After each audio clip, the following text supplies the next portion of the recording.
جب آپ قرآن مجید پڑھنا شروع کرتے ہیں، حتیٰ کہ معمول بنا لیتے ہیں، روزانہ ایک پارہ یا اس سے کم، کبھی زیادہ، پھر آپ مقدار بڑھا دیتے ہیں، حتیٰ کہ بڑھاتے جاتے ہیں، پھر ایک وقت ایسا آتا ہے کہ قرآن بھی آپ سے دوستی کر لیتا ہے، جس کا نتیجہ یہ ہوتا ہے کہ خود بخود قرآن پڑھنے کی طرف دل مائل ہوتا ہے اور کام سارے آسان ہو جاتے ہیں تاکہ تلاوت کا وقت مل سکے۔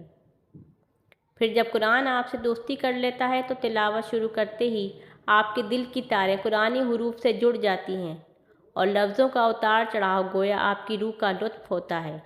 قرآن جب کسی سے دوستی کرتا ہے تو پھر زندگی بھر دوستی نبھاتا ہے، بلکہ قبر کا ساتھ بھی ہے، بلکہ حشر میں بھی ساتھ ہوگا۔ حتیٰ کہ قرآن اتنا وفادار ہے کہ اپنے دوست کو جنت میں داخل کر کے ہی چھوڑے گا۔ اللہ تعالی ہم سب کو قرآن مجید کی تلاوت روزانہ کرنے کی توفیق عطا فرمائے اور تلاوت کے ساتھ قرآنی آیات و احکامات پر عمل کرنے کی بھی توفیق عطا فرمائے۔ قرآن مجید کی عظمت اور محبت ہم سب کے دلوں میں راسخ ہو جائے۔ آمین یا رب العالمین۔